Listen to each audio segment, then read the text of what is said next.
pabaigos 1291 metais dožo įstatymu buvo perkelta visa stiklo gamyba į Murano salą. Ir tai buvo daroma dėl dviejų sumetimų. Pirmas dalykas dėl gaisrų, nes stiklui gaminti reikalinga labai aukšta temperatūra, turi siekti apie 1000 laipsnių ir todėl tai visada yra grėsmė, kad gali kilti gaisras. Venecija ne vieną kartą degė, todėl buvo nutarta iškeldinti stiklo gamybą į salą, kad negrėstų Venecijai.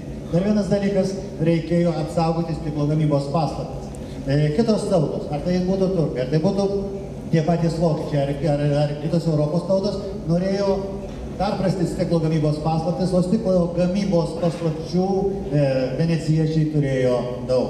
Kadangi jau jie mokėjo pagaminti ne tik tą skaidrųjį krištolinį stiklą, kuris praktiškai būdavo nematomas, kai jį laikė tam tikrų kampų, bet pagaminti ir pieninį stiklą, ir spalvotą stiklą ir taip toliau. Taip, kad stiklapučiai, vieninteliai stiklapučiai turėjo didžiulę privilegiją, kadangi jų dukros galėjo tekėti už aristokratų, tuoktis su kilmingaisiais. Italiano, giusto?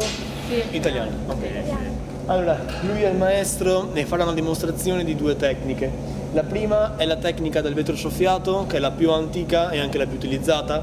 Ha grosso modo 800 anni e consiste nel soffiare all'interno della canna che vedete per modellare il vetro quando è caldo.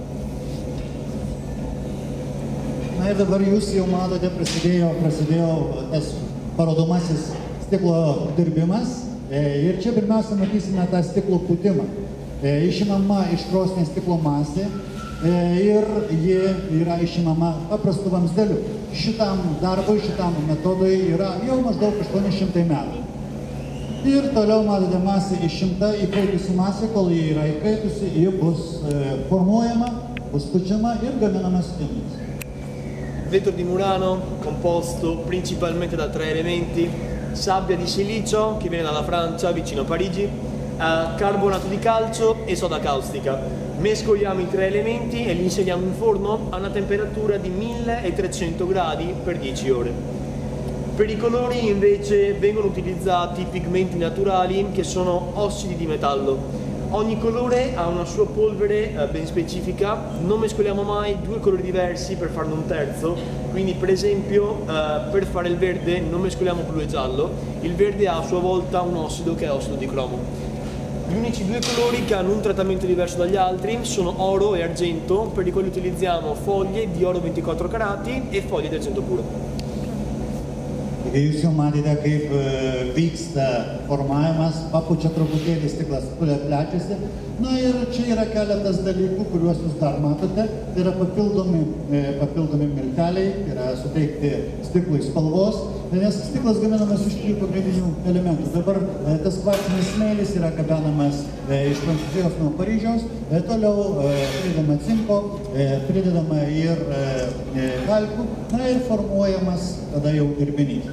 Ir štai jūs matėte, kad pirmiausia dirbinys yra įkaitinamas iki 1000–1300 laipsnių ir stiklas, kol yra įkaitęs, jis lengvai pasiduodantis, lengvai apdorojamas ir tas pūtimas leidžia pagaminti bet kokį indą. Žiūrėkite, kaip yra daroma, išpūstas ir dabar vienintelis kaklelis yra prie lazdelės, prie tos vamzdelio, dabar nukerpa ir apsuks kitų galų, kad galėtų formuoti jo viršų. Il vetro ora è troppo freddo per essere lavorato, quindi il maestro lo rimette in forno, lo riscalda e solo così ha la possibilità di terminare la lavorazione.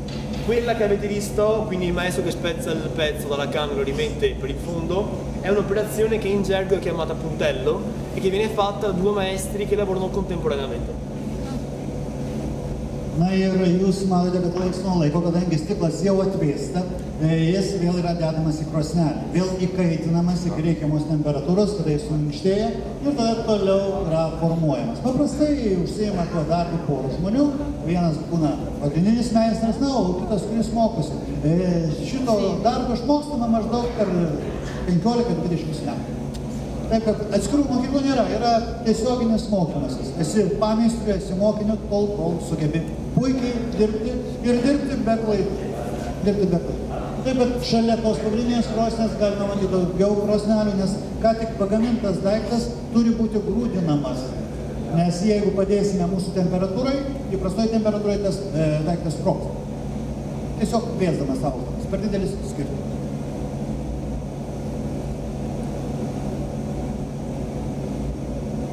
Ir dabar jūs matėte, kad tas formuojamas indas yra jau apgręžtas ir dabar prie vamzdelio yra pritvirtinta jo apačia. Dabar jau atviras galas yra štai šitas, žiūrėkit, praplečia. Praplečia, formuoja kakliuką. Ir kuo labiau įkaitęs stiklas, tuo lengviau galima padaryti tą kakliuką. Gali būti vazelė, gali būti ąsotėlis, gali būti lėkštelė. Įrankiai taip pat nėra labai kažkokie įmantrus, žnyplės, žirklės. Ir toksai medinis kaušis. E voilà. Pagaminta vazelė. Galima tiesiog per akimirką namie prisigaminti daug vazelių.